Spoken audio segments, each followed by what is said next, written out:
Bueno, nos habíamos ingresado a ver lo que es la demanda contencioso tributaria, ¿no? Y les había explicado algunas de las características generales de la demanda, entre ellas el tiempo de duración, ¿no? Que la estructura como tal, podríamos decir las etapas, tenemos primero la sentencia, ¿no? Que se va a emitir por los jueces de primera instancia. Luego hay una apelación bajo el principio de doble instancia de que una sola autoridad no revise o no juzgue una situación porque podría cometer errores. Una segunda instancia que van a ser los producto del recurso de apelación, que va a ser resuelto por los vocales, que van a emitir el auto de vista, y finalmente un recurso de casación, que va a ser una impugnación también para la revisión de la decisión por parte de los vocales, ¿no? Entonces, en este esquema tenemos aproximadamente 5 años. Ahora, esto podría obviamente diferir, ¿no? Incluso las eh, actualizaciones que, o consultas que podéis realizar, entonces podríamos decir que dura incluso mucho más tiempo, ¿no? En Sucre unos 3 años, y bueno, esas son lo que tendría que analizar el asesor al momento de decidir interponer esta demanda, ¿no? O esta vía de impugnación, la demanda contencioso tributaria. Hemos visto la normativa, hemos visto por qué la ley 1340 está actualmente vigente, pese a que fue abrogada por la ley 2492, que fue producto de una acción de inconstitucionalidad, ¿no? Que establecía que tiene que respetarse lo que es el derecho al juez natural, porque la autoridad de impugnación tributaria, al parecer, no cumpliría con este requisito, ¿no? De ser una autoridad independiente, porque viene del mismo tronco común, al igual que el Servicio de Impuestos, Aduana Nacional de Bolivia, la Autoridad de Impugnación Tributaria, hablamos del Ministerio de Economía. ¿Qué actos administrativos son susceptibles de impugnación? ¿No? Y la regla acá es todo acto administrativo que establezca un tributo o determine una sanción. Determine tributo o aplique una sanción. Este es el esquema como tal que les había comentado también, que es sencillo, ¿no? Se interpone la demanda, se tiene 15 días, hay tres opciones: o bien se puede admitir, se corre traslado para que la administración tributaria conteste en el plazo de 15 días, se podría observar por insuficiencia y se otorga un plazo de 6 días para subsanar, o la última opción sería el rechazo, ¿no? Se admite, se tiene un periodo de prueba de 30 días para que las partes, sujeto activo, sujeto pasivo, presenten la documentación que quieran o que consideren pertinente para resolver la controversia, y a la vez se abre el periodo de alegatos, ¿no? Los alegatos son como los resúmenes o los argumentos principales, podríamos decir, para poder generar convicción en la autoridad judicial de que la controversia debiera resolverse de esta forma o de la otra forma, ¿no? Cuando los casos son técnicos, es decir, tengan reparos contables, por ejemplo, el IUE, la determinación del IUE, eh, resultaría pertinente que el técnico revise la controversia, ¿no? Y emita un criterio. En los casos jurídicos, me parece que no es pertinente. De todas formas, la autoridad judicial siempre remite al técnico. El informe del técnico puede propugnarse o impugnarse dependiendo cuál sea el criterio que emita, ¿no? Y finalmente se emite la sentencia, ¿no? Al parecer es relativamente sencillo, ¿sí? Pero acá hay una etapa de excepciones e incidentes que um, revierten características diferentes al recurso de alzada, ¿no? La sentencia, aprobado, improbado, anulando. Serían las formas del fallo, son los requisitos. Habíamos hablado del solve et repete, que actualmente no se aplica, que era el principio de primero pagar, luego impugnar, que habíamos dicho que tenía un criterio esta ley de vulneración del derecho a la defensa, derecho a la impugnación, ¿no? Derecho a la vulneración del principio de inocencia, porque ya establecía el pago antes de que se resuelva la controversia, ¿no? La suspensión de la ejecución tributaria, que es un aspecto importante. ¿Desde cuándo se suspende? Desde la admisión de la demanda contencioso tributaria, y es obligación del demandante efectuar las diligencias respectivas para que el notificador del juzgado vaya a la administración tributaria a notificar la demanda, ¿no? El plazo para interponer, 15 días, dos criterios: 15 días corridos, 15 días hábiles, ¿no? El Código Tributario, la ley 1340, establece de momento a momento, pero ya la jurisprudencia ha modificado este entendimiento, y bajo el principio de proacción, ¿no? Bajo el principio de tutela judicial efectiva, defensa, acceso a la justicia o a la impugnación, bueno, ha establecido que los 15 días deben computarse en días hábiles. Luego hemos visto las excepciones dilatorias y perentorias. Las excepciones son un mecanismo de defensa que tiene eh, el demandado, es decir, la administración tributaria, ¿no? Para poder enervar, para poder destruir lo que es la pretensión establecida por el contribuyente en su demanda, ¿no? Dilatorias, perentorias. Eh, Pruebas y alegatos, hemos visto qué tipo de pruebas se puede presentar. Bueno, va a depender mucho de las características de la controversia, va a depender mucho de lo que el contribuyente esté reclamando, ¿no? La prueba en materia tributaria, podríamos decir por excelencia, qué sé yo, es la documental, ¿no? La pericial va a depender mucho de las circunstancias del caso, eh, podría ser en función a la determinación específica de un caso, ¿no? Y la inspección ocular, bueno, ya también depende mucho de la situación, ¿no? Y si resulta o no pertinente solicitar o presentar ese tipo de prueba. El informe técnico es un criterio emitido por el auditor contador del juzgado, pero no necesariamente es un criterio que el juez tenga que aceptar, ¿no? Para emitir la sentencia. Es un criterio, una opinión nada más, ¿no? Que el juez como lo puede considerar como también no lo puede considerar. La segunda fase, creo que acá nos habíamos quedado, veamos, ¿no? La segunda fase, la sentencia, ¿no? La sentencia emitida por el juez puede resolver de la siguiente forma: probada la demanda, es decir, que le da la razón al contribuyente respecto a la pretensión que ha solicitado. Anulando la anulación de obrados, ¿no? Puede declarar aprobada la demanda, pero anula obrados también, hasta el vicio más antiguo, ¿no? Y improbada, es decir, que los argumentos de la demanda no fueron correctos, es decir, no tenía la razón el contribuyente, entonces se confirma lo que es el acto administrativo impugnado. Emitida la sentencia, el contribuyente o la administración tributaria, o ambos, dependiendo cuál sea la forma de la sentencia, podrían interponer recurso de apelación. El que considera, sujeto activo, sujeto pasivo, el que considera que la sentencia le trae algún tipo de perjuicio, ¿no? Algún perjuicio a sus intereses legítimos, entonces está facultado o está legitimado para poder interponer recurso de apelación, ¿no? ¿Cuántos días tiene para interponer? 10 días, ¿no? 10 días, acá aplicamos ya el Código Procesal Civil que establece 10 días hábiles, ¿no? Una vez interpuesta la apelación, se corre en traslado, siempre interpuesta la apelación, se verifica si se interpuso dentro del plazo o no. Si se interpuso dentro del plazo y se cumplió con la normativa respectiva para la interposición, entonces se admite, pero se corre en traslado para que la otra parte también pueda responder en ejercicio de su derecho a la defensa, ¿no? Entonces, ustedes se darán cuenta que en todos los procedimientos que hemos ido viendo, ¿no? Siempre hay como respaldo el ejercicio de un derecho. Para empezar, la impugnación tiene como respaldo el ejercicio del derecho a la defensa e impugnación que tienen todos los contribuyentes, ¿no? Pero todas las etapas como tal siempre tienen como resguardo o como respaldo, perdón, eh, siempre la aplicación de un principio, de un derecho o una garantía.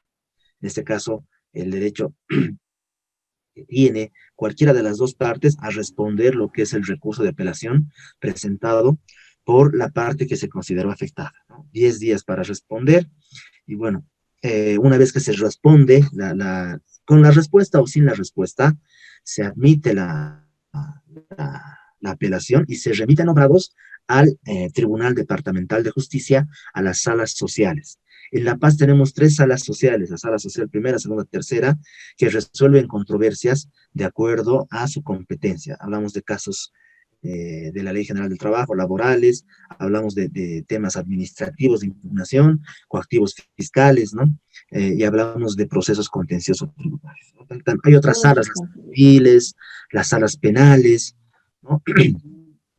Entonces, cada sala también está compuesto por un presidente y un vocal, ¿no? El presidente de la sala y el vocal. Ahora bien, dependiendo de la controversia, si en las salas ellos verifican si corresponde o no corresponde, que un técnico verifique los motivos de la impugnación, analice el caso, ¿no? Entonces estamos viendo que las controversias tributarias en muchas ocasiones revierten complejidad legal, complejidad o análisis técnico contable. Entonces, los jueces que tienen una formación legal no podrían resolver, no es que no podrían, pueden resolver un tema contable, sin embargo, necesitarían el criterio de un técnico auditor para respaldar su decisión, ¿no? Porque no tiene el conocimiento suficiente, ¿no?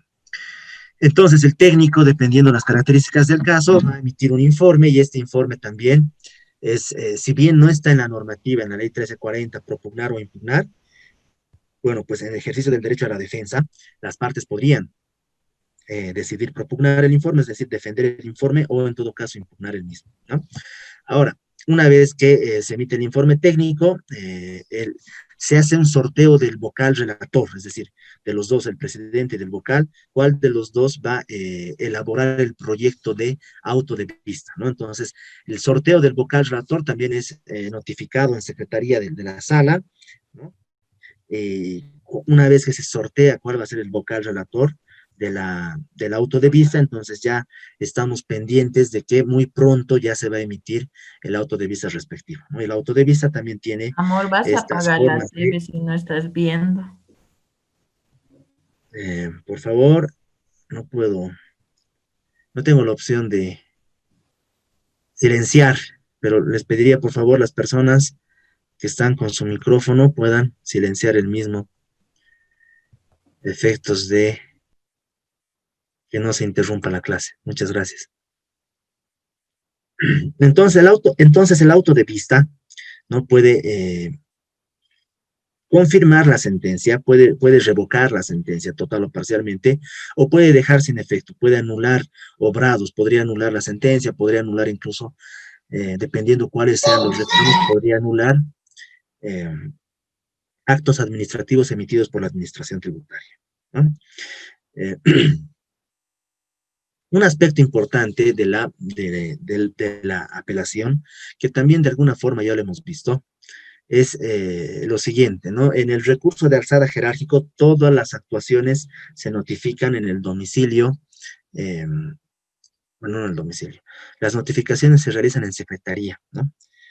Los días miércoles en la autoridad de impugnación tributaria y se recogen los jueves. En la demanda contencioso tributaria, la sentencia y el auto de vista e incluso el auto supremo en Sucre se notifican en secretaría. Entonces, ese es un aspecto que los abogados deben considerar para no incurrir en errores, en omisiones, en negligencia al momento de la notificación de la sentencia, que esperan algunos abogados que se vaya a notificar en su domicilio procesal, pero no porque se notifica en secretaría del juzgado. El auto de vista lo propio, ¿no? Pues hay que estar sumamente pendiente de verificar constantemente, ¿no? De ir recurrentemente a verificar o a revisar el proceso, ya sea en juzgados, ya sea en salas, y también lo propio en el Tribunal Supremo de Justicia. El recurso de apelación, bueno, está bien, corresponde realizar una crítica legal a la sentencia, no basta reiterar los argumentos de la demanda o nuevamente desvirtuar los aspectos del acto impugnado, ¿no? Esto es un criterio que ya habíamos señalado y tiene que ver con la lógica de la impugnación, ¿no? En este caso, al igual que en el recurso de alzada y jerárquico, cuando se interpone una demanda contencioso tributaria, lo que se hace es efectuar reclamos, argumentación de por qué el acto administrativo impugnado no fue correctamente emitido, por qué existe vulneración de derechos, vulneración de la normativa, vulneración de principios, garantías del contribuyente, ¿no? Una vez emitida la sentencia, eh, no es que se deje de lado el acto administrativo, pero lo que se va a apelar, lo que se va a impugnar, lo que se va a reclamar es la sentencia, ¿no?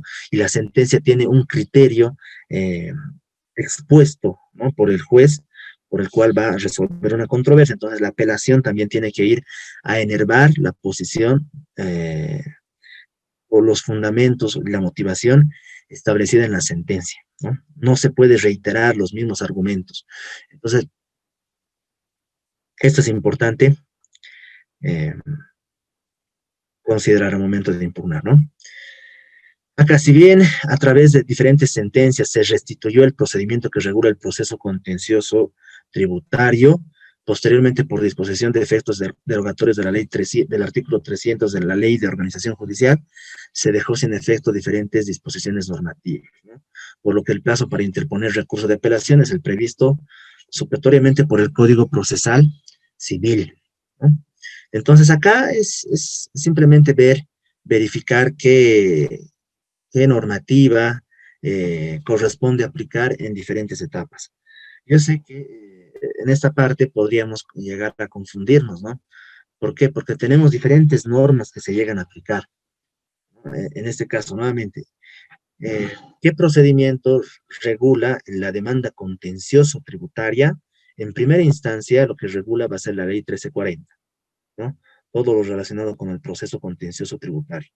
Pero, ¿qué norma regula el procedimiento para la impugnación, para el recurso de apelación, el recurso de casación? Va a regular ahora ya la ley, el Código Procesal Civil. Entonces se va a aplicar otra norma, ya no la ley 1340, sino el Código Procesal Civil, que establece cuáles son los pasos, el proceso para la interposición de los recursos de apelación y recurso de casación, ¿no? Esto es lo que quería exponer con esta diapositiva. Y bueno, la última fase, que es el recurso de casación, ¿no? Ya dependiendo cuáles sean el resultado del auto de vista, entonces cualquiera de las partes, el sujeto activo o el sujeto pasivo, o incluso ambos, ¿no? Cuando el fallo sea revocatorio total, perdón, parcial, tienen la facultad o la legitimación de poder interponer recurso de casación. Y tienen 10 días después de notificado el auto de vista, ¿no? 10 días. Nuevamente, el tribunal departamental, la sala social va a verificar si la casación fue interpuesta dentro del plazo, si no fue interpuesta dentro del plazo, la va a rechazar, ¿no? Si fue interpuesta dentro del plazo, la va a admitir, va a correr en traslado a la otra parte para que responda, ¿no? Y tiene 10 días con la respuesta. Sin la respuesta, va a remitir, va a conceder el recurso y va a remitir el recurso a el Tribunal Supremo de Justicia. Ahora, acá hay una situación, una particularidad del recurso de casación, ¿no? Y yo les voy a comentar con experiencia una, una situación que me ocurrió cuando yo trabajaba en la administración tributaria. Entonces, eh, cuando el contribuyente o la administración tributaria interponen el recurso de casación, también tienen la obligación de eh, cubrir los gastos de remisión de los antecedentes a el Tribunal Supremo de Justicia, ¿no? Entonces tienen la obligación, ¿por qué? Porque ellos están impugnando, tienen la obligación eh, de cubrir los gastos de traslado, ¿no? ¿Qué pasa si el contribuyente o la administración tributaria no cubren estos gastos? Entonces eh, se caduca la posibilidad de, eh, de impugnar, de interponer la casación, y el auto de vista se ejecutoria, ¿no? Es decir, se declara firme y subsistente sin posibilidad de impugnación, sin posibilidad de modificación, ¿no? Entonces, este es un aspecto que hay que considerar al momento de interponer el recurso de casación. Y lo que yo les comentaba es que cuando yo trabajaba en la gerencia Graco, en la unidad contencioso tributaria, entonces la administración tributaria no tenía el presupuesto respectivo, sí tenía el presupuesto respectivo para poder trasladar lo que son los antecedentes de un recurso de casación, de un proceso contencioso tributario, pero no tenía el efectivo en el momento, y nosotros teníamos un plazo para poder cubrir los gastos y remitir todos los antecedentes a la ciudad de Sucre. Entonces, yo cubrí los gastos, bueno, pues esperando que la administración tributaria haga la devolución de los mismos, pero por unos temas administrativos y por el cambio de autoridades no se pudo dar la situación y la devolución. De todas formas, no. Les comento esto para que puedan, los que son abogados puedan verificar y puedan tomar las previsiones respectivas, ¿no? Entonces, una vez concedido, lo que se tiene que hacer en el Tribunal Supremo de Justicia, bueno, pues es prácticamente nada, simplemente hacer el seguimiento respectivo, ¿no? En la página del Tribunal Supremo de Justicia y también en el propio Tribunal Supremo de Justicia para ver si se emite o no el auto supremo respectivo, ¿no? El contribuyente o la administración tributaria podrían solicitar eh, que se emita el auto supremo, podrían solicitar la aplicación del principio de celeridad, ¿no? Cuando esté demorando bastante tiempo la emisión del auto supremo, ¿no? Y finalmente la decisión del auto supremo, bueno, pues va a casar, ¿no? Que en este caso casar significa anular, ¿no? Puede ser anular el auto de vista, puede ser anular la sentencia, podría ser anular incluso actuaciones de la administración tributaria, podría declarar infundado el recurso de casación. ¿Por qué? Porque no existen los argumentos suficientes como para poder modificar la decisión emitida en el auto de vista, o podría declarar improcedente porque se incumplieron los requisitos establecidos en normativa para interponer el recurso de apelación. Entonces acá es un poco, es más exigente, ¿no? Es exigente en realidad. Las autoridades judiciales son exigentes a momento de verificar el cumplimiento de los requisitos. También son exigentes a momento de verificar los argumentos del demandante o de las partes que van a impugnar.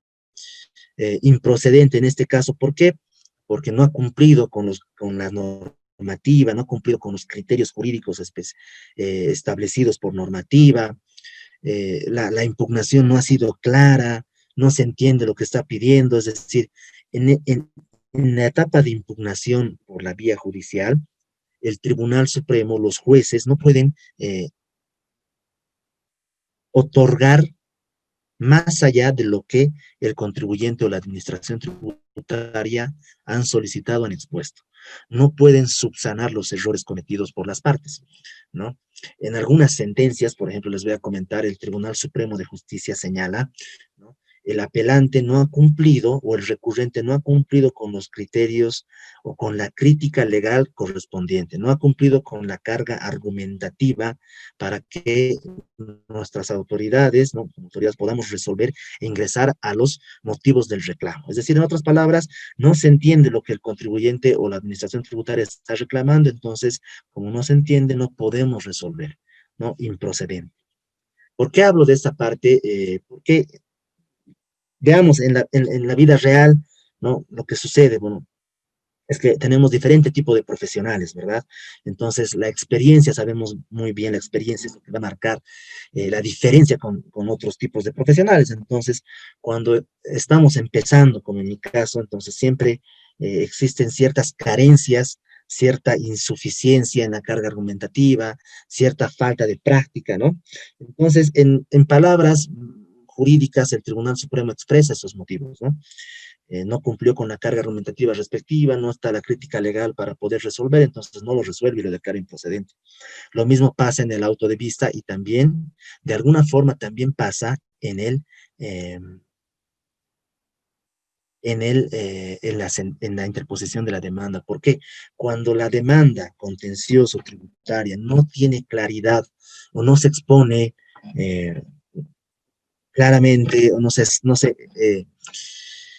argumenta correctamente los motivos de la impugnación, la administración tributaria podría plantear esta excepción de obscuridad en la demanda, ¿no? Y tal vez, probablemente, el juez verifique y diga, bueno, sí, efectivamente esa demanda no se entiende, ¿no? Entonces podría declarar eh, probada la excepción, entonces, para que el contribuyente corrija y demás, ¿no?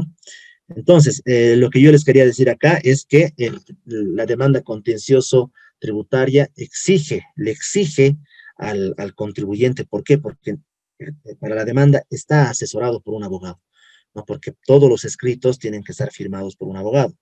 Entonces, exige que la carga argumentativa sea correcta. Hacemos esta aclaración, ¿por qué? Porque en el recurso de alzada y recurso jerárquico, la autoridad de impugnación tributaria bajo el principio, aplicación del principio de informalismo, no es tan exigente respecto a los argumentos expuestos por el recurrente, ¿no?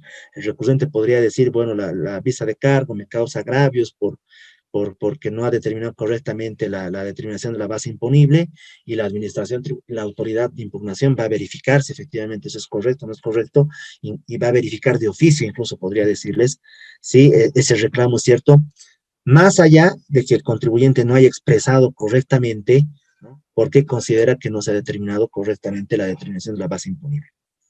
Entonces son diferentes escenarios y diferentes circunstancias. El recurso de casación, notificado el auto de vista en el domicilio señalado, con el plazo, bueno, corre el plazo de 10 días para interponer, ¿no? El auto de vista, bueno, el recurso de casación se presenta ante el mismo tribunal que dictó el auto de vista, pero en términos claros y precisos respecto a lo que se va a recurrir, ¿no? Expresar con claridad y precisión qué leyes se están infringiendo, qué leyes se están violando, se está vulnerando, en qué consiste la interpretación errónea, ¿no? ¿Por qué el auto de vista está incorrectamente emitido? ¿No? Dos criterios hay acá, vicios de forma, vicios de fondo, digamos, ¿no? ¿Por qué el auto de vista, ¿no? No tiene la motivación suficiente? ¿Por qué el auto de vista no está claramente, no ha resuelto claramente la controversia? Es un reclamo de fondo, ¿no? ¿Por qué de fondo? Porque en el caso de que el Tribunal Supremo le dé la razón al que impugna, lo que va a hacer es anular el auto de vista para que el auto de vista se emita de manera fundamental, ¿no? Ahora, cuando hablamos perdón, estoy hablando, me estoy confundiendo. Hablamos de forma, ¿no? Hablamos de forma cuando el auto de vista no fue correctamente emitido, cuando no existe la suficiente fundamentación y motivación para resolver la controversia. Ese es de forma. Hablamos de fondo cuando eh, se ha interpretado de manera incorrecta la normativa, se ha aplicado de manera incorrecta la normativa, entonces lo que va a hacer ya no es anular, sino dejar sin efecto y el Tribunal Supremo emitir un criterio propio, ¿no? Dos situaciones podrían darse, o impugnación en el fondo, impugnación en la forma, ¿no? Impugnación en el fondo va a enervar o va a destruir, podríamos decir, lo que es el auto de vista, el criterio del auto de vista para modificar. En cambio, de forma, simplemente va a anular en el caso de que sea correcta la impugnación, va a dejar sin efecto para que se corrija ese error y se vuelva a emitir, ¿no? Nuevamente aclarar que no se puede reiterar los argumentos de la demanda, sí, efectivamente, eso ya lo habíamos dicho, no se puede reiterar los argumentos de la demanda contencioso tributaria en el recurso de casación. El recurso de casación en el fondo no procede contra un auto de vista que dispuso la nulidad de obrados, ya que no ha ingresado en el fondo, sino se ha detectado que se ha detectado algún vicio de nulidad. Bueno, eso también es importante considerar, ¿no? Hay criterios o hay impugnaciones de fondo, hay impugnaciones de forma, ¿no? Impugnaciones de fondo nos referimos a la razón misma de la resolución, ¿no? De, de, de forma nos referimos a la nulidad, ¿no? De fondo nos referimos a la revocatoria, podríamos decir, a dejar sin efecto, y de forma nos referimos a la nulidad, a anular la resolución a la sentencia, ¿no? Cuando el auto de vista resuelve una controversia y decide anular, ¿no? Es decir, resolver en la forma, el recurso de casación no podría pretender reclamar criterios de fondo, ¿no? Esa es la lógica acá.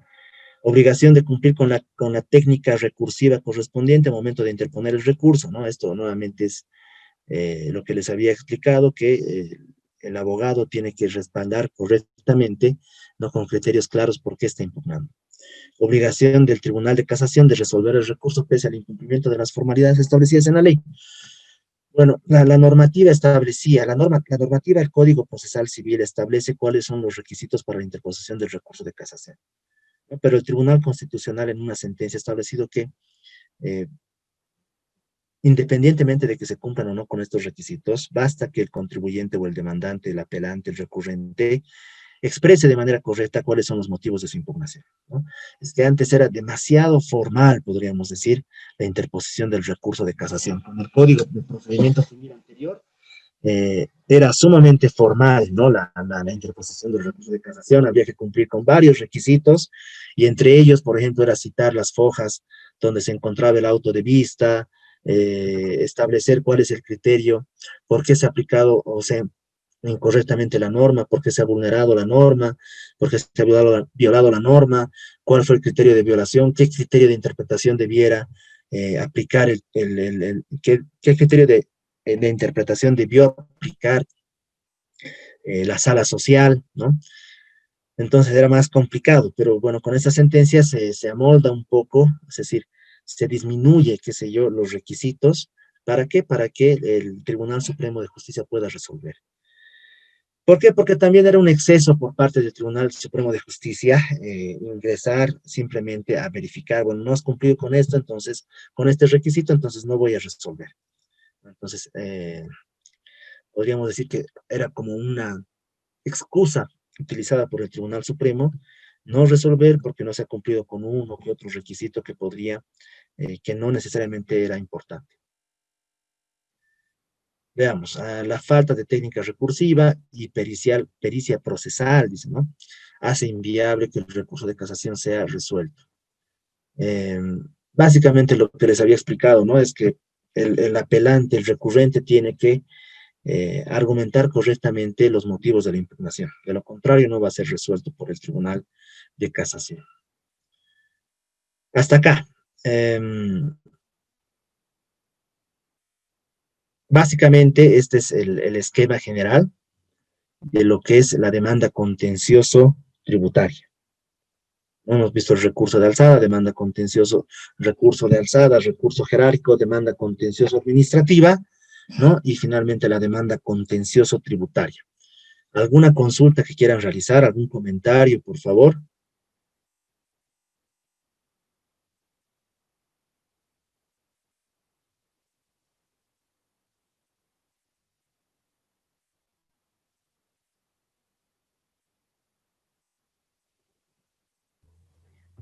Doctor, buenas noches.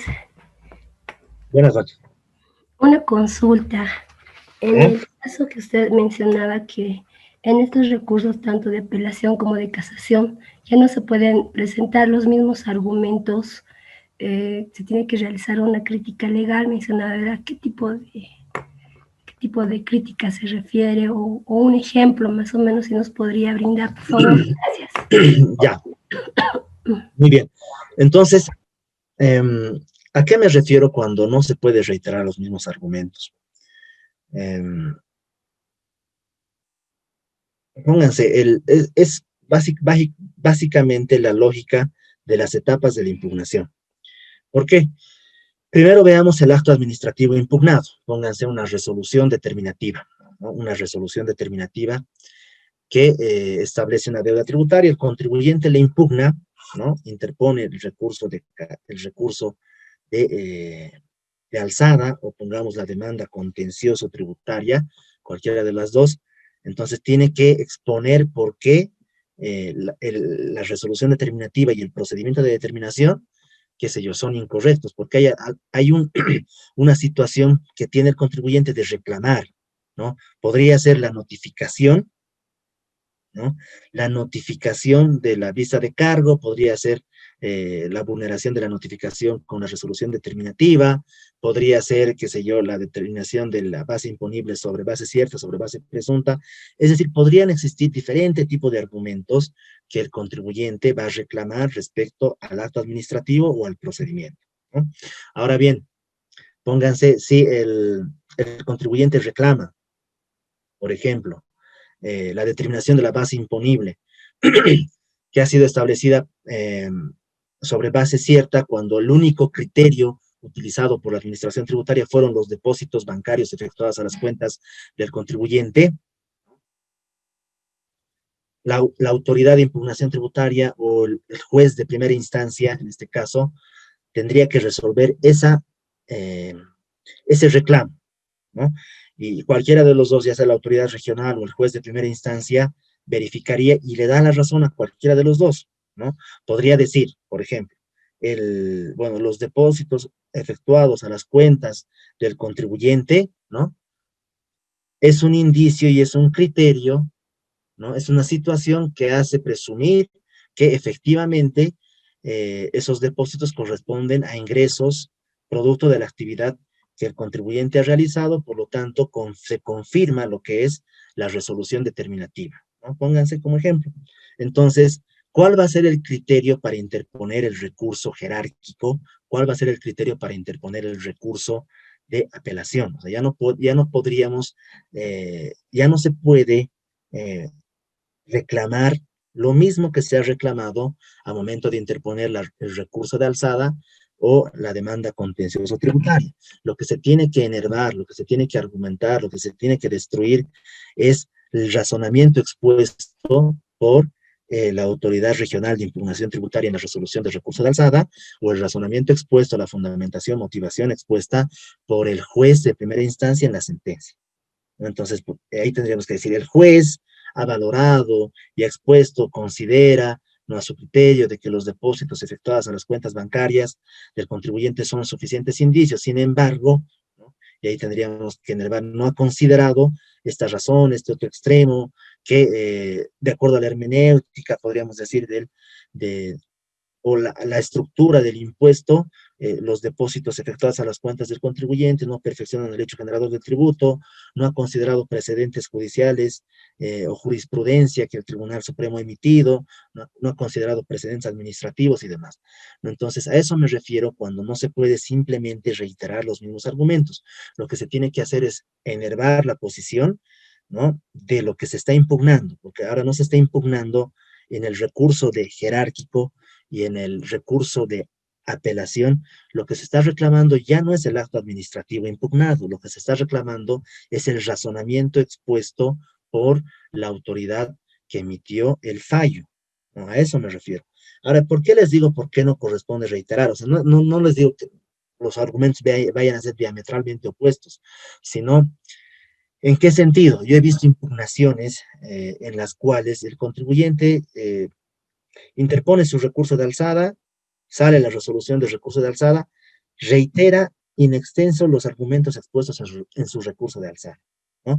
Lo propio en la demanda contencioso tributaria, presenta sus argumentos de la demanda contencioso tributaria, obtiene un fallo desfavorable y simplemente reitera los argumentos expuestos en su demanda contencioso tributaria en el recurso de apelación. Entonces, eso precisamente es la falta de técnica recursiva, la falta de carga argumentativa de por qué el fallo que se está impugnando es incorrecto. ¿Por qué? Porque simplemente se están reiterando argumentos. A eso me refiero. Muy bien, ¿alguien tal vez tenga alguna otra consulta o tal vez requiera alguna aclaración más respecto a este tema?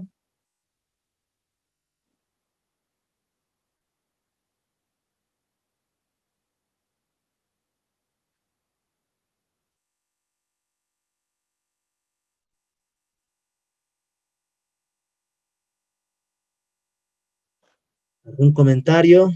A ver. Dice, de nada, gracias a usted por la pregunta.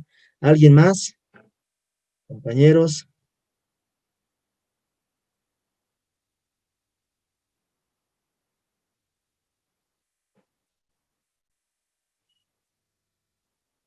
Y en este tema de la reiteración de argumentos, a ver si podemos, les voy a reiterar esta diapositiva que tenemos acá y que es sumamente clara respecto a la demanda contencioso administrativa.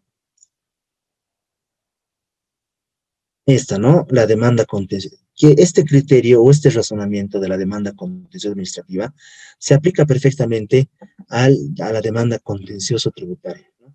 Obligación de cumplir con la carga argumentativa correspondiente. La demanda contencioso administrativa no puede ser una reiteración de los argumentos del recurso de alzada y jerárquico, pues se debe efectuar la correspondiente crítica legal de la resolución impugnada.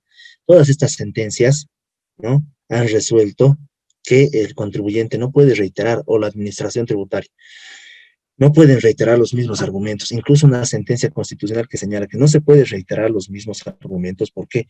Porque la etapa procesal ya es diferente, ¿no? El acto que se va a impugnar es diferente, no es el mismo. Entonces, precisamente por estos extremos, no se pueden reiterar los argumentos, se tiene que exponer por qué en la etapa respectiva, ya sea recurso de alzada, ya sea recurso jerárquico, ya sea demanda contencioso tributaria, demanda, recurso de apelación o recurso de casación, los motivos por los cuales se está impugnando, ¿no?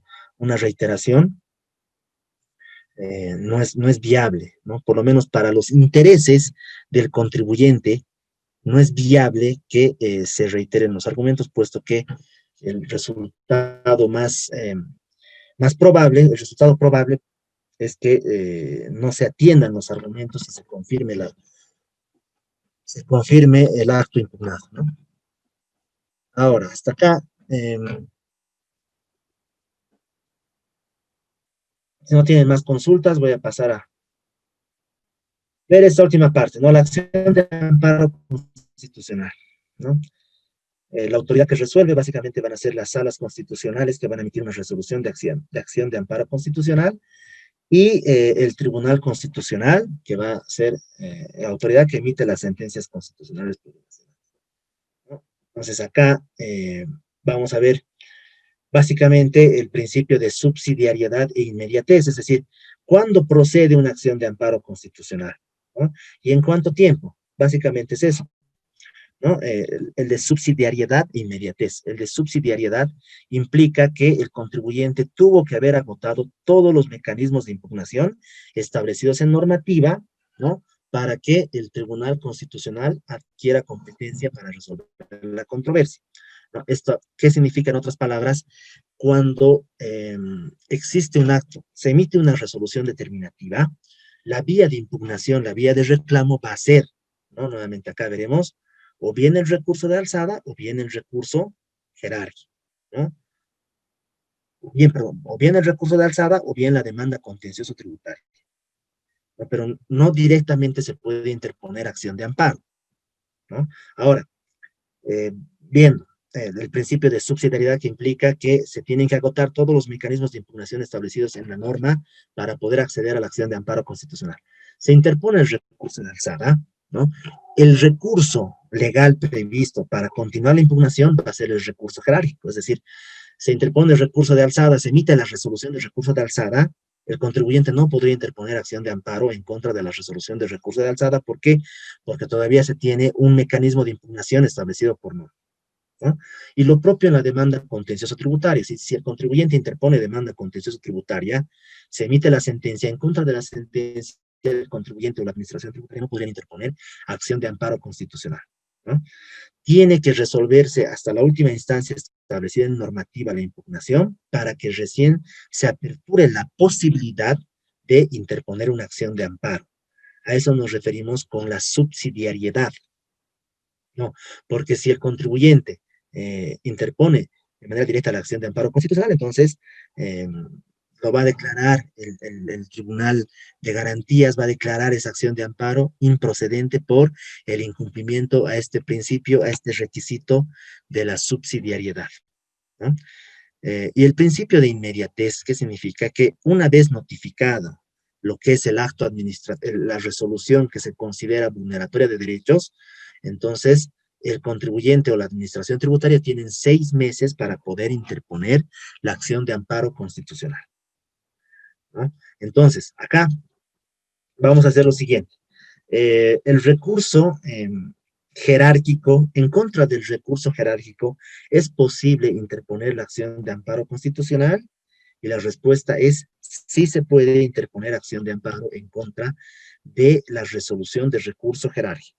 Pero ustedes dirán, todavía falta la demanda contenciosa administrativa. Sí, efectivamente, todavía falta la demanda contenciosa administrativa, pero por razonamiento del propio Tribunal Constitucional, señala que se ha agotado la vía de impugnación en sede administrativa, por tanto, sí procede la interposición de una acción de amparo en contra de una resolución de recurso jerárquico, ¿no? Ahora, ¿qué pasa si el contribuyente o la administración tributaria interponen demanda contenciosa administrativa en contra de la resolución de recurso jerárquico? La sentencia que resuelva la demanda contenciosa administrativa, como no tiene un recurso ulterior, es decir, no hay recurso de apelación en contra de una sentencia emitida por el Tribunal Supremo de Justicia que proceda de una demanda contenciosa administrativa, entonces en contra de la sentencia sí se puede interponer acción de amparo constitucional. En contra del auto supremo emitido dentro de un proceso contencioso tributario, sí procede a interponer la acción de amparo constitucional, ¿no? Entonces, ¿cuántos meses? ¿Cuál es el plazo?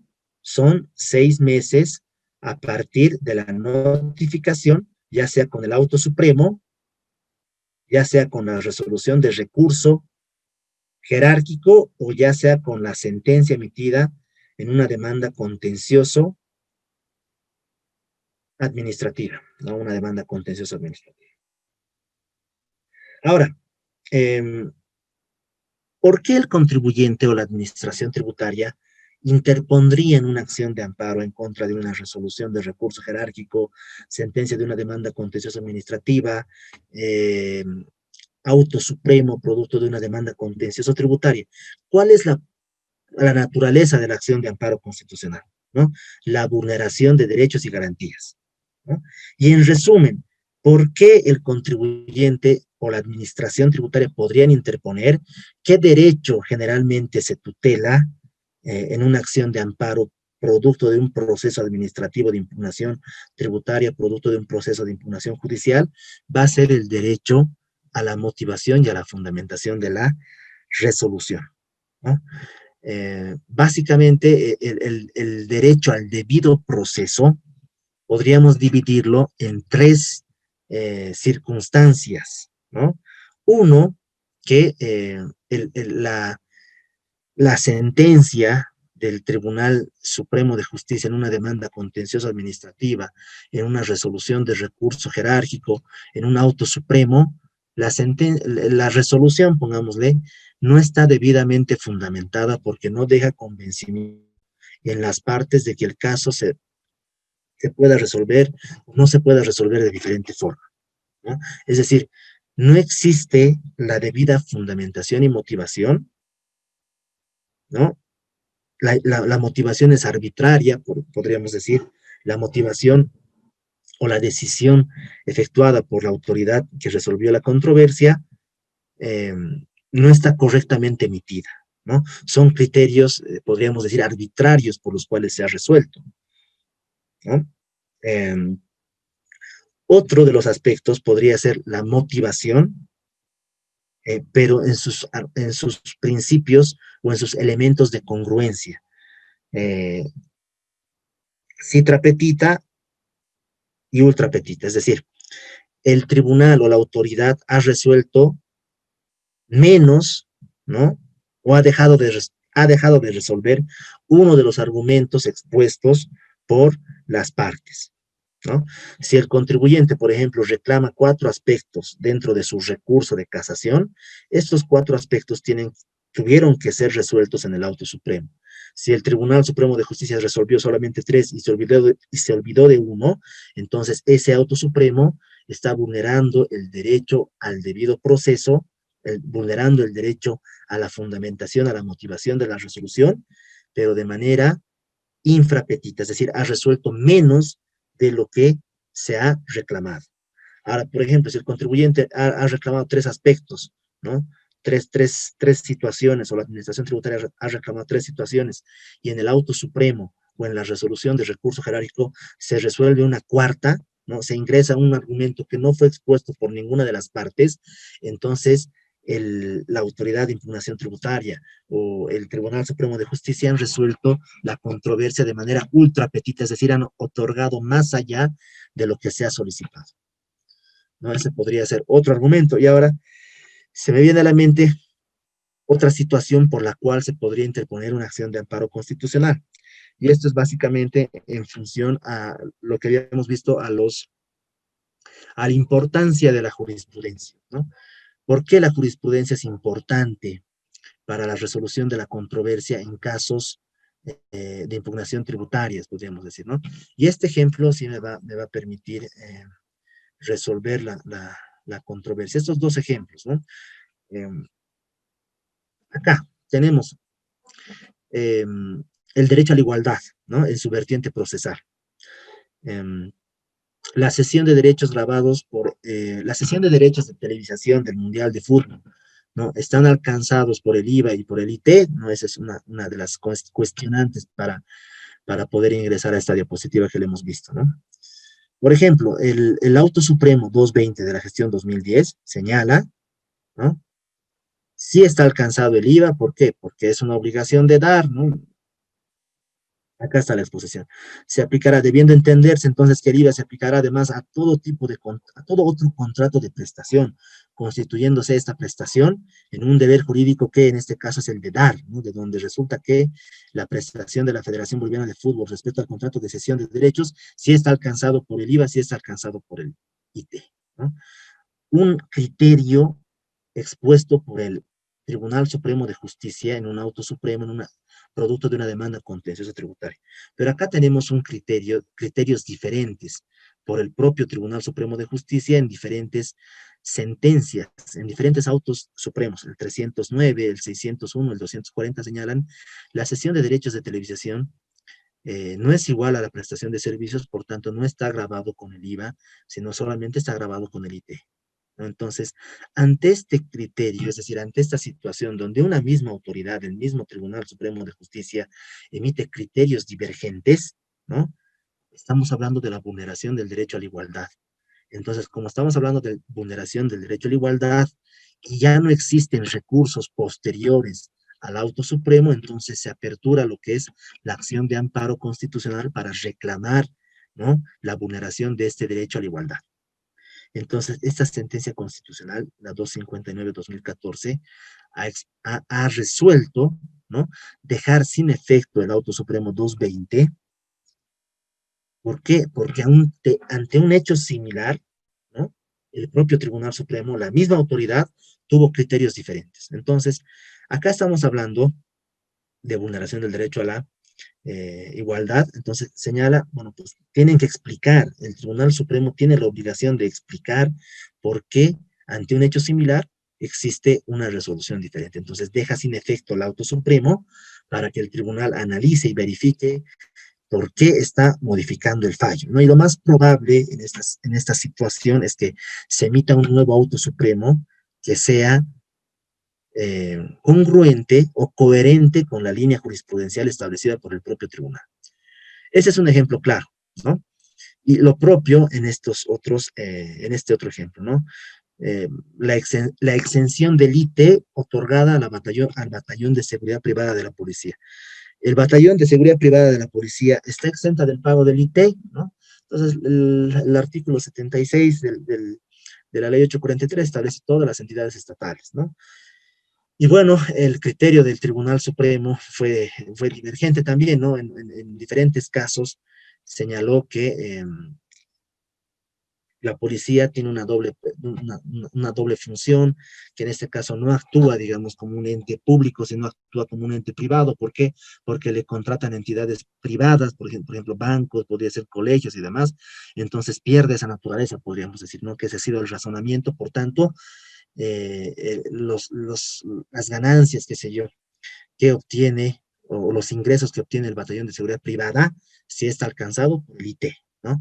Pero hay otra sentencia de la gestión 2017 que señala, ¿no?, el batallón de seguridad física privada es dependiente del Comando General. Entonces, no se evidencia que estos ingresos vayan para los particulares, sino para la policía boliviana. Entonces, estos ingresos corresponden a una entidad del Estado, por tanto, están exentas del pago del IT. Son dos criterios diferentes, ¿no? Analizando los dos, yo les pongo mi criterio, les doy mi criterio. Me parece que esta sentencia, la 77-2017, es la correcta. ¿Por qué? Porque independientemente cuál sea la actividad que realiza la policía, ya sea para una entidad privada, qué sé yo, no deja de ser la policía, o sea, no deja de tener esa naturaleza de policía. Y esos ingresos, obviamente, no van a ir para los comandantes y demás, sino van para la institución, para que la institución, qué sé yo, pueda administrar de mejor forma, obtener mejores recursos y demás, ¿no? Entonces, en estos casos, ¿qué pasa? Se anula. En este caso, ¿qué pasó? Se anuló producto de una sentencia constitucional, la sentencia 77-2017, para que el Tribunal Supremo exponga por qué existen criterios diferentes ante una situación similar. Y en este caso no hablamos de una situación, hablamos de la misma situación, pero de diferentes gestiones. El mismo contribuyente, misma administración tributaria y demás. Entonces, esas llegarían a ser, a grosso modo, podríamos decir, los motivos por los cuales se puede interponer una acción de amparo constitucional, ¿no? La naturaleza de la acción de amparo constitucional es la protección, ¿no?, la tutela de los derechos y garantías constitucionales establecidos en la Constitución Política del Estado, en los tratados y convenios internacionales relativos a derechos humanos, ¿no? Y cualquier otro derecho que esté establecido en normativa, que esté por debajo de la Constitución.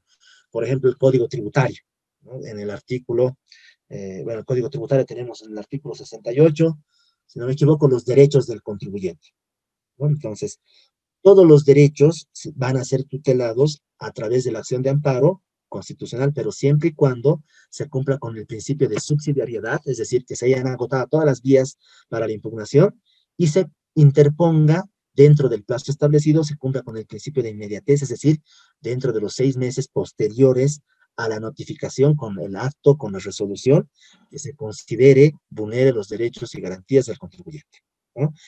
¿En qué circunstancias, en resumen, podríamos decir, por vulneración del derecho al debido proceso en su elemento de motivación de las resoluciones, cuando la motivación es incongruente, cuando la resolución, perdón, es incongruente, en su incongruencia citra petita, no se resolvieron todos los argumentos expuestos en el recurso, ¿no?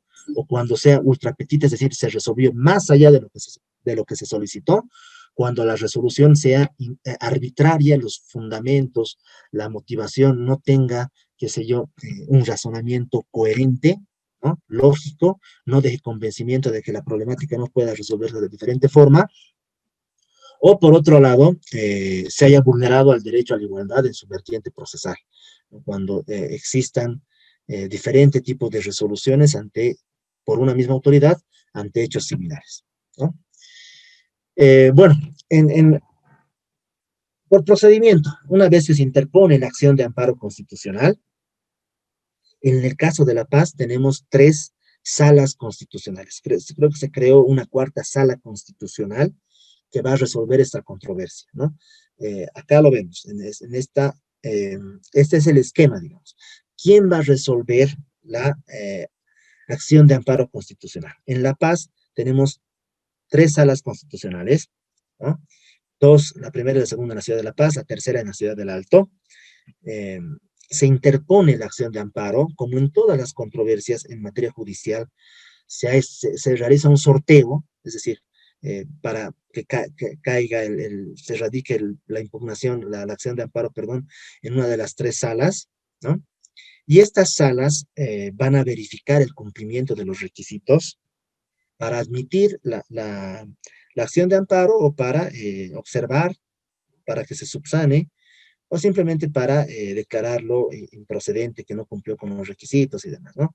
Pero en el caso de que se admita, la sala constitucional va a correr en traslado a la autoridad demandada, ¿no? A la que emitió, en este caso, la Autoridad General de Impugnación Tributaria o los magistrados del Tribunal Supremo de Justicia, para que entreguen su informe, ¿no? Emitan su informe de su defensa, por así decirlo, ¿no? Y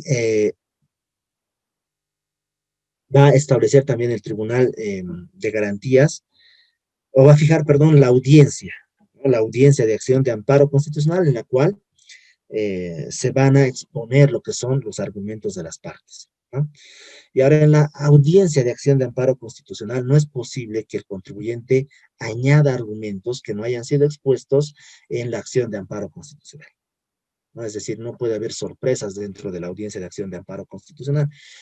Y en la audiencia de acción de amparo constitucional, bueno, pues se resuelve la controversia, ¿no? El Tribunal de Garantías verifica si el reclamo de la vulneración de derechos es correcto o no es correcto, entonces va a emitir su resolución en la misma audiencia y va a denegar o va a conceder la tutela, o lo va a declarar improcedente, denegar, conceder.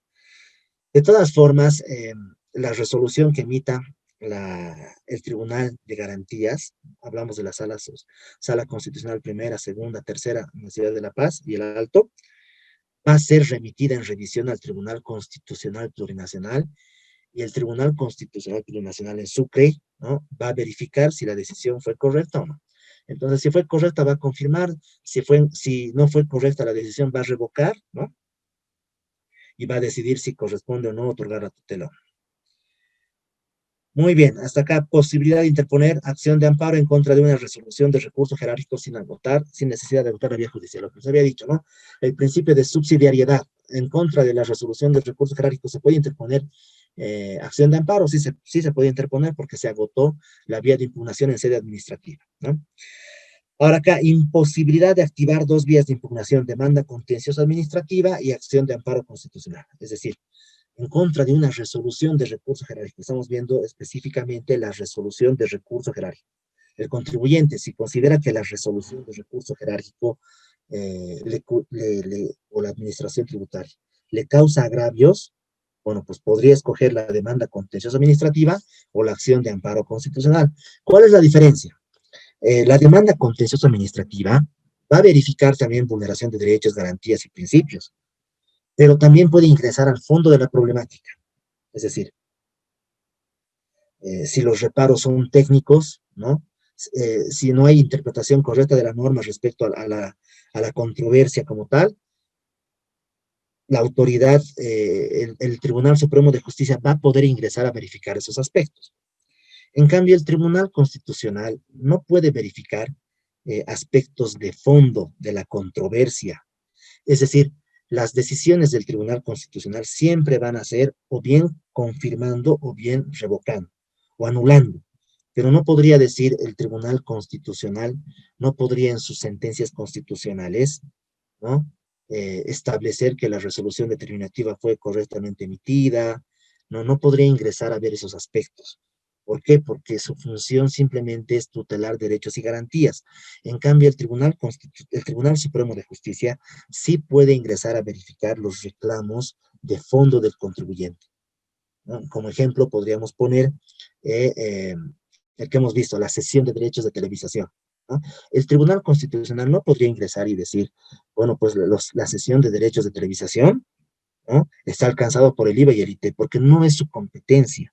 En cambio, el Tribunal Supremo de Justicia sí, porque sí es su competencia resolver ese tipo de controversias. El Tribunal Constitucional en sus sentencias no podría señalar que el batallón de seguridad privada de la policía, la actividad que realiza, ¿no? Está alcanzado por el IT, ¿no? No está exento del pago del IT, debe pagar.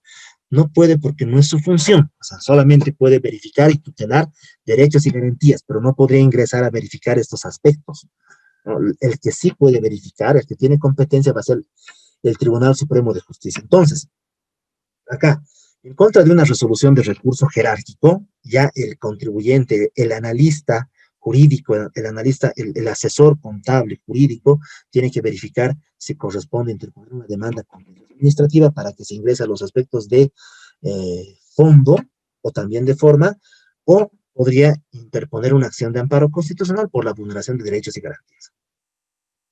Pero no se puede intentar las dos impugnaciones a la vez, es decir, demanda contenciosa administrativa y paralelamente acción de amparo constitucional. ¿Qué sucede en estas circunstancias cuando se activan las dos vías de impugnación? Entonces, la acción de amparo constitucional se declara improcedente. Es decir, eh, no se pueden activar dos vías de impugnación para una resolución de recurso jerárquico. O bien se elige una o bien se elige la otra, ¿no? Posibilidad de interponer la acción de amparo en el domicilio del accionante, jurisprudencia, ¿no? Esto, bueno, es una peculiaridad de la acción de amparo, o sea, ¿dónde se va a interponer la acción de amparo? ¿En qué domicilio? ¿En qué lugar? Bueno, pues en el domicilio del accionante. ¿Y esto por qué? En el caso de La Paz, ¿no? En el caso de la demanda contenciosa tributaria, ¿dónde es el domicilio o dónde se emitió el auto supremo? Los autos supremos siempre se van a emitir en Sucre, porque está el Tribunal Supremo de Justicia allá. Entonces, por un criterio de acceso a la justicia, ¿no? El Tribunal Constitucional ha establecido, bueno, pues tendrías que interponer la acción de amparo en Sucre porque ahí se emitió el acto administrativo o la resolución que estás impugnando que consideras que es vulneratoria de derechos y garantías. Pero modificando su criterio dijo, bueno, no, también en un criterio de acceso a la justicia, ¿no? Entonces puedes interponer en el domicilio donde se encuentra el accionante. Es decir, yo puedo interponer una acción de amparo constitucional en contra de una sentencia emitida por el Tribunal Supremo de Justicia en La Paz, ¿no? Y se puede.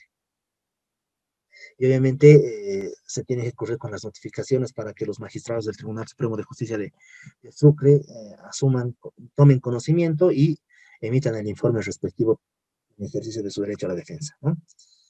Requisitos para que el Tribunal de Garantías o el Tribunal Constitucional pueda ingresar a verificar la interpretación de la legalidad ordinaria, identificación de hechos, derechos y nexo causal, ¿no?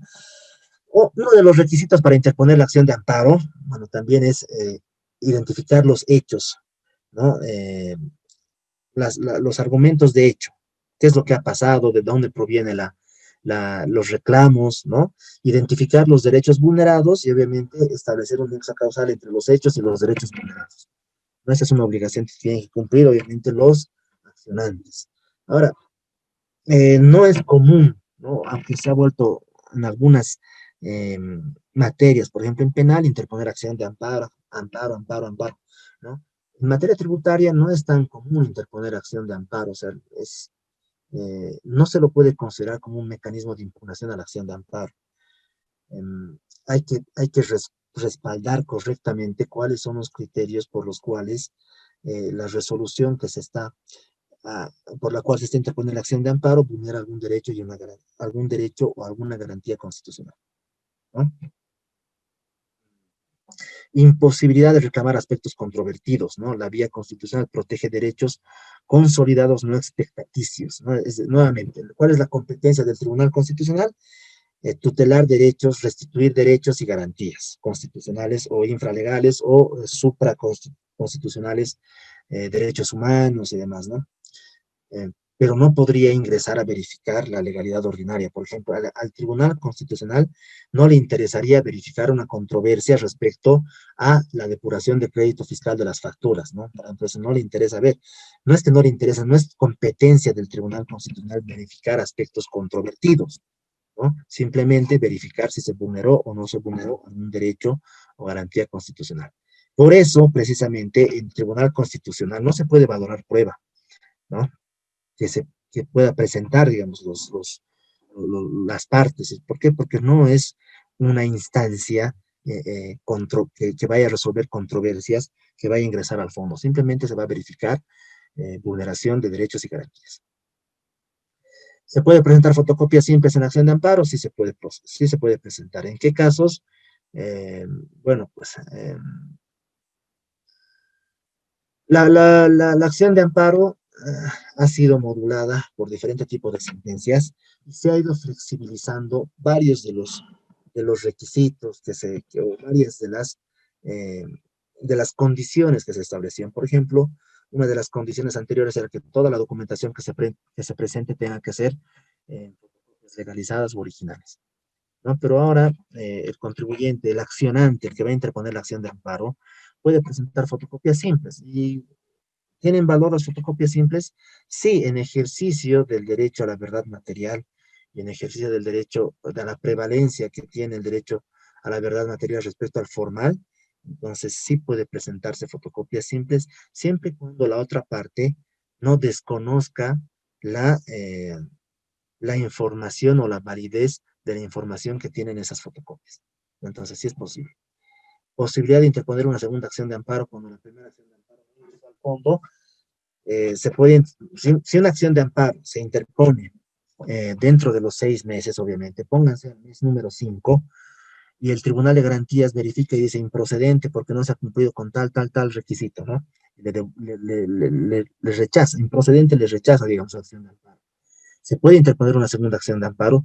Sí se puede interponer una segunda acción de amparo. ¿Por qué? Porque la primera acción de amparo no ha resuelto la controversia como tal. O sea, no ha ingresado a verificar la vulneración de derechos y garantías. Simplemente se puso a verificar aspectos de forma. Entonces, por eso es posible interponer una segunda acción de amparo constitucional. Formulación de la sentencia en el tiempo. Bueno, este es un aspecto un poco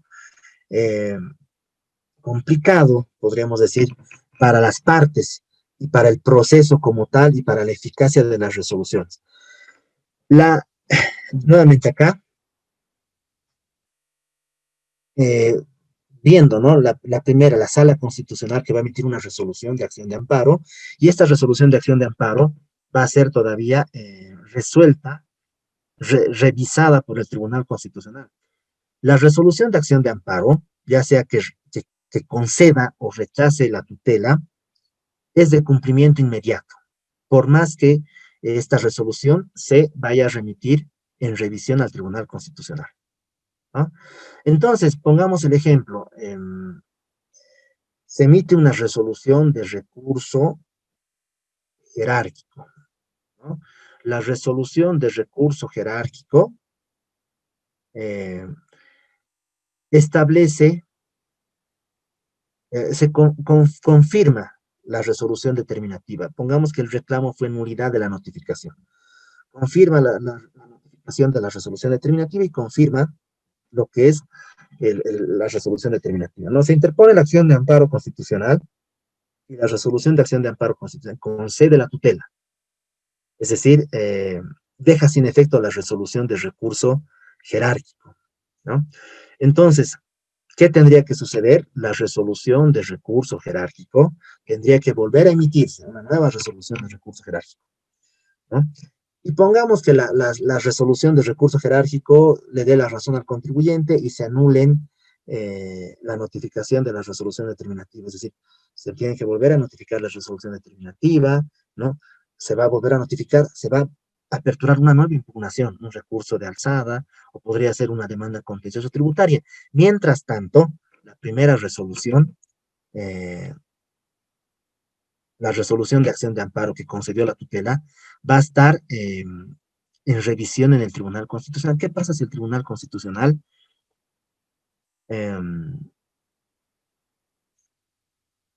revoca la decisión del Tribunal de Garantías? Entonces todo vuelve a fojas, todo vuelve al estado en el que estaba. Es decir, la primera resolución de recurso jerárquico va a ser la válida, por más que ya se hayan emitido nueva resolución de recurso de alzada, una nueva notificación de la resolución determinativa, ¿no? Este es el problema, podríamos decir, de, del el problema de las sentencias constitucionales en el tiempo. Es decir, la resolución que resuelve una acción de amparo es de cumplimiento inmediato, pero cuando el Tribunal Constitucional no coincide con el fallo emitido por el Tribunal de Garantías en la resolución, entonces todo lo que se ha llevado a cabo producto del cumplimiento de la resolución de acción de amparo no va a tener efecto, ¿no? Entonces, esta es una situación que en realidad enreda la controversia, ¿no? Porque se emiten actos administrativos innecesarios y demás. Bueno, entonces hasta acá ya prácticamente habría concluido lo que es el programa. No sé si tienen alguna consulta que realizar, algún comentario que hacer respecto a la acción de amparo constitucional, respecto a lo que hemos visto. Doctor, Sí, doctor, sí. ¿cómo está? Buenas noches. Doctor, ¿qué pasa cuando la Administración Tributaria interpone un amparo constitucional? Ya, en realidad no pasa nada, ¿no? Porque todos los mecanismos de impugnación que estamos viendo, bueno, a excepción del recurso de alzada y la demanda contencioso tributaria, la demanda contencioso tributaria y el recurso de alzada, o sea, siempre van a ser interpuestos por el contribuyente. Pero ya el recurso jerárquico, la demanda contencioso administrativa, el recurso de apelación, el recurso de casación, ¿no? E incluso la acción de amparo constitucional pueden ser interpuestos por cualquiera de las dos partes, por el contribuyente o por la administración tributaria. O sea, cualquiera de los dos puede interponer acción de amparo constitucional. Lo único que tienen que demostrar para la acción de amparo constitucional de la administración tributaria es verificar o exponer por qué la resolución del recurso jerárquico, la sentencia de la demanda contenciosa administrativa, el auto supremo de la demanda contenciosa tributaria, vulnera derechos y garantías, ¿no? Es más, la administración tributaria también interpone acciones de amparo, ¿no? En ejercicio de su derecho a la defensa. En realidad no pasa nada. La administración tributaria puede interponer acciones de amparo. ¿Alguna otra consulta? Doctor, Sí. en el caso de que se haya dictado sentencia mediante mediante la sentencia, o sea, emitir la sentencia en la última etapa, ¿se puede volver a refutar esta sentencia?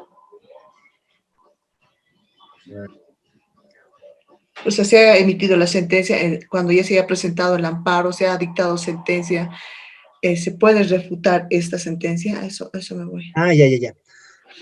A ver, veamos. La hermenéutica es la siguiente, ¿no? Acá.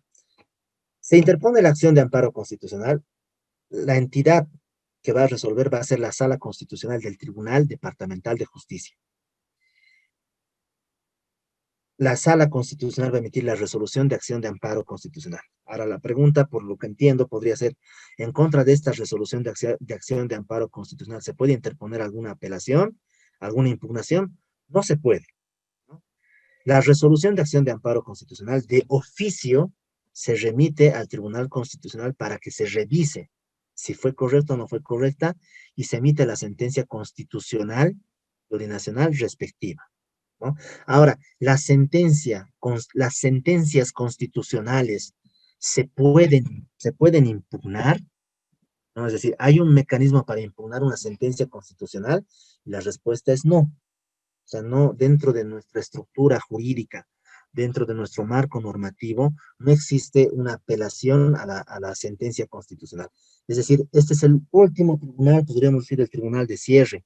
En cambio, el Tribunal Supremo de Justicia, las sentencias que emite el Tribunal Supremo de Justicia, autos supremos y demás, se pueden impugnar.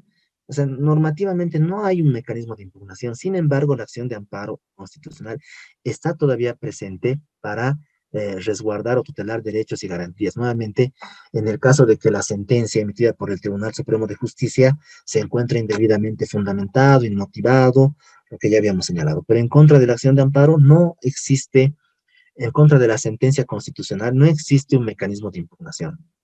Entonces, básicamente por eso era, pongamos, la duda, ¿no? O sea, hay una sentencia constitucional, no recuerdo el número, que habilita al presidente, bueno, no al presidente Evo Morales, pero le habilitaba al expresidente Evo Morales a que pueda eh, postularse nuevamente, ¿no? Esas son las contradicciones y las, eh, qué sé yo, incoherencias del Tribunal Constitucional respecto a los fallos que emite por injerencia política, ¿no? Es decir, el Tribunal Constitucional es el máximo controlador y tutela la constitución política del Estado. Es decir, la constitución política del Estado establece que solamente puede haber una reelección, entonces no es coherente, digamos, que a través de una acción constitucional se verifique eh, vulneración de artículos de la propia Constitución, porque estamos hablando de una incoherencia, ¿no? Pero ¿qué pasa con esta sentencia constitucional que se emitió, que le habilitó para una nueva reelección, ¿no? En contra de esa sentencia constitucional, que en realidad es vulneratoria o sea, destruye la propia naturaleza de la acción de amparo o de la competencia que tiene el Tribunal Constitucional de ser el contralor de la Constitución. Entonces, ¿qué se puede hacer en contra de esta sentencia? Bueno, pues no hay una impugnación. Pero sí, digamos, hubo diferentes criterios para resolver esta problemática. Bueno, uno podría ser que se emita otra sentencia constitucional que module el efecto que cambie de criterio respecto a esa sentencia constitucional, que en realidad no es correcta, ¿no? Y otro criterio podría haber sido dejar, qué sé yo, seguir un proceso penal en contra de los magistrados, ¿no? Por una resoluciones contrarias a la Constitución y a las leyes, ¿no? Y dejar sin efecto esa sentencia constitucional. Pero la respuesta es no hay impugnación en contra de una resolución de acción de amparo y en contra de una sentencia constitucional. ¿Alguna otra duda? Doctor, la resolución de amparo es a nivel departamental, ¿no es cierto? Sí, Eso estoy entendiendo. sí, sí, sí, sí. O sea, la hermenéutica es, hemos visto las etapas de cada una de las impugnaciones. En este caso, impugnación en sede administrativa, recurso de alzada, autoridad regional de impugnación tributaria. Tenemos cuatro autoridades regionales de impugnación tributaria: La Paz, Cochabamba, Santa Cruz y Sucre, ¿no? Después tenemos recurso jerárquico, la autoridad general de impugnación tributaria, ¿no? Ahora, la demanda contencioso-tributaria. Tenemos primero los jueces de primera instancia, en el caso de La Paz, ¿no? Luego tenemos los vocales, ¿no? Que están en el Tribunal Departamental, los vocales de las salas sociales, y finalmente están los magistrados del Tribunal Supremo de Justicia, ¿no? Esa es la hermenéutica, digamos que por jerarquías, ¿no? Primero, segundo, tercero, y para la autoridad regional, autoridad general.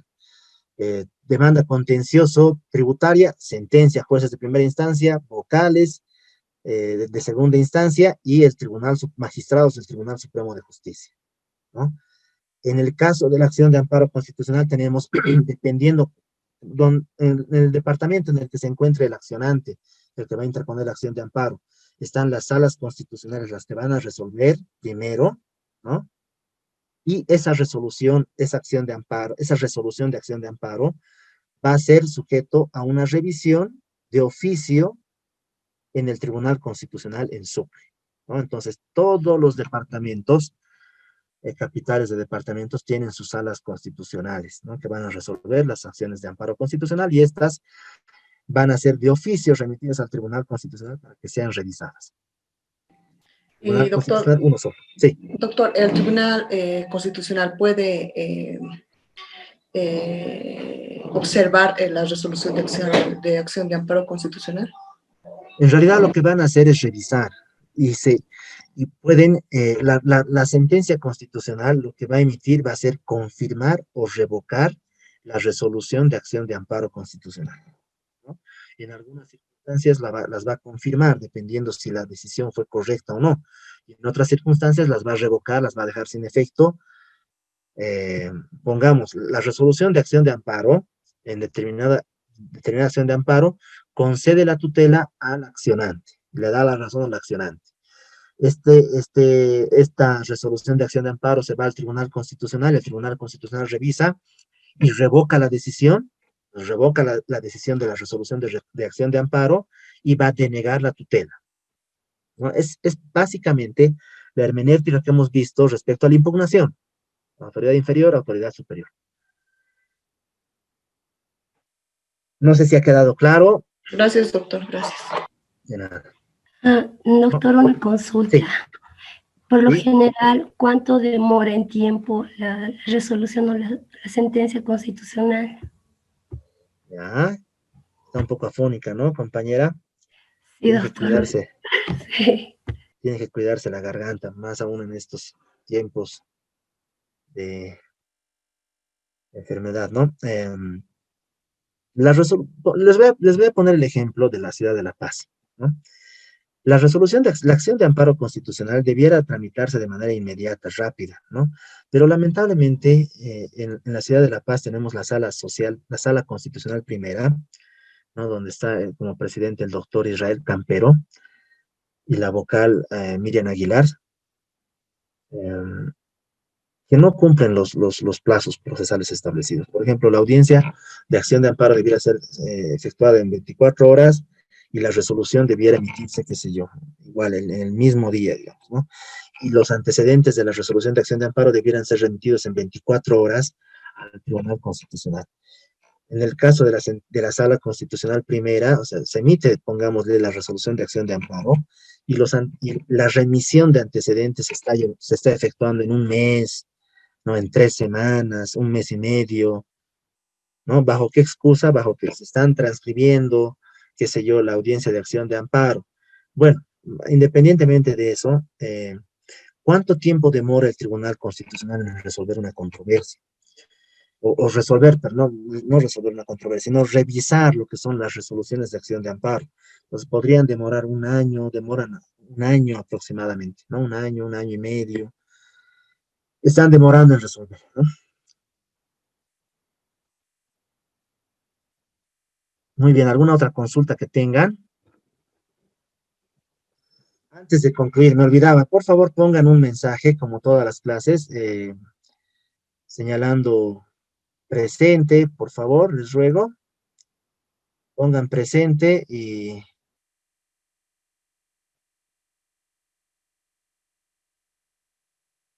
denme un minutito, denme, por favor, enseguida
Muy bien, ¿alguna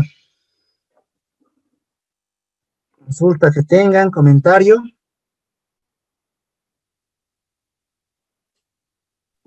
Doctor, buenas noches. Sí. Doctor, tengo una consulta. ¿Ya? Este tipo de impugnación que se interpone, ¿existe alguien que lo elabora o lo realiza? ¿O existe algún modelo específico tal vez para su presentación? Sí, o sea, lo que habíamos visto en las clases, eh, habíamos visto las características de cada una de ellas, ¿no? Recurso de alzada jerárquico se aplica a lo que es el principio de informalismo, es decir, no es necesario que un abogado firme lo que es la- el recurso, ¿no? No es necesario, no es un requisito, entonces podría elaborarlo el mismo contribuyente si tiene conocimiento en materia tributaria, podría elaborarlo el propio contador, ¿no? También si el reparo es contable, ¿no? Si el contador también tiene experiencia en materia de impugnaciones, ¿no? La demanda contencioso tributaria es necesario la firma de un abogado, ¿no? La acción de amparo constitucional, de acuerdo al Código Procesal Constitucional, también tiene requisitos que cumplir, ¿no? Obviamente ya no hemos ingresado a ver este tema de los requisitos de la acción de amparo constitucional, porque ya es para mucho más tiempo, ¿no? Entonces nos hemos centrado más en recurso de alzada jerárquico y la demanda contencioso administrativa y tributaria. Pero sí hay requisitos que se tienen que cumplir en la acción de amparo constitucional y el que debiera elaborar sí es un abogado, ¿no? Es un abogado. ¿Por qué? Porque acá ya no podemos ingresar en la acción de amparo constitucional, no podemos ingresar a verificar eh, aspectos de fondo, es decir, si la controversia ha sido nulidad perdón, depuración de facturas, depreciación de activos, el IUE y demás, esos aspectos ya no se pueden reclamar en una acción de amparo constitucional, solamente se van a reclamar vulneración de derechos y garantías. Es decir, en resumen, una acción de amparo constitucional no debiera ser complicado, o sea, debiera ser claro, ¿no? Y expresar por qué la resolución que se está impugnando vulnera algún derecho o alguna garantía constitucional. Así es. ¿Alguna otra duda? Doctor, una Sí, consulta. sí, Eh, dígame. La Corte Interamericana de Derechos Humanos alguna vez ha resuelto, no sé, una controversia tributaria cuando, digamos, no, la sentencia del amparo constitucional no ha sido favorable para el contribuyente, ¿se habrá presentado o no recibe este tipo de controversias? No sé. Ya. Tengo- Muy bien. Tengo entendido, pero en realidad podría incurrir en error porque no conozco que la Corte Interamericana de Derechos Humanos sí puede verificar vulneraciones de derechos, ¿no? De derechos establecidos en la Convención de Derechos Humanos y otros tratados internacionales respecto a derechos humanos que vulnere el Estado como tal, ¿no? Entonces, una de las entidades del Estado es el Tribunal Constitucional. Entonces, en contra de una sentencia constitucional que la propia sentencia constitucional vulnera derechos y garantías, me parece que como no existe un recurso posterior, entonces sí, el afectado podría demandar al Estado, ¿no? Al Estado boliviano, en este caso, producto de la sentencia constitucional. Pero no conozco un, un, un caso en el cual, por lo menos tributario, tampoco no conozco un caso en el cual se haya eh, interpuesto uno de estos reclamos ante la Corte Interamericana que sea tributario, ¿no? Esa es mi respuesta. No conozco, ¿no? Podría darse la situación, podría darse, ¿no? En materia penal, generalmente se acude a la Corte Interamericana, no todos los casos que tienen, por ejemplo, un nombre versus o contra Bolivia, contra Ecuador, contra Colombia y demás, ¿no? Pero en materia tributaria, sinceramente, no conozco. Gracias, doctor. De nada. ¿Alguien más? Tal vez alguna consulta, compañeros.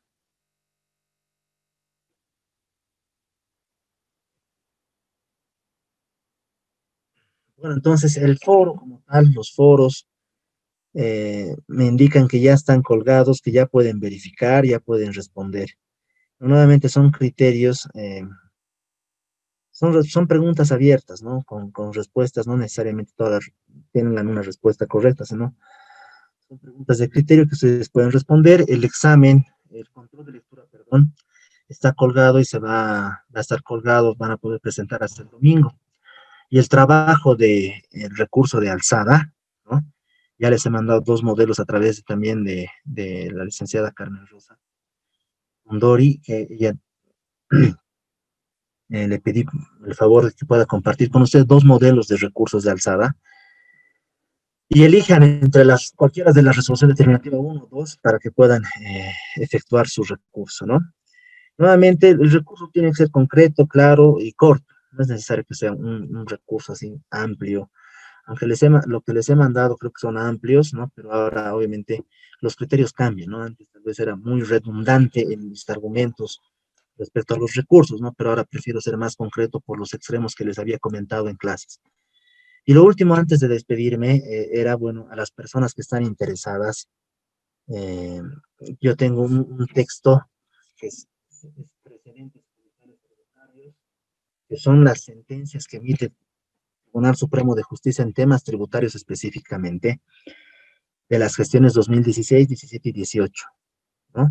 Entonces, hay diferentes problemáticas que han sido resueltas por el Tribunal Supremo de Justicia y en los cuales se emite un criterio, ¿no? Y también, como abogado, y bueno, yo les recomiendo, compren o no compren el texto, o sea, siempre es importante verificar o estar al día en los fallos que emite el Tribunal Supremo de Justicia, porque de esta forma ustedes pueden adelantar un criterio, adelantar un asesoramiento, ¿no?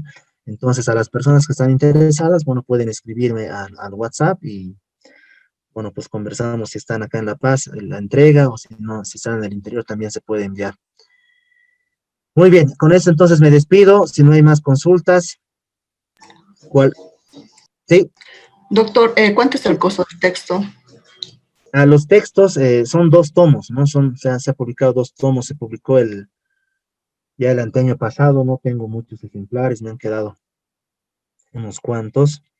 Se vendía a 150, pero como son compañeros estudiantes del módulo, los estoy dando a 120 los 2 tomos, ¿no? Ese es el precio para ustedes, ¿no? Está bien, doctor, gracias. Nada. Muy bien, entonces, si no hay más consultas, si tienen preguntas respecto al trabajo o cualquier...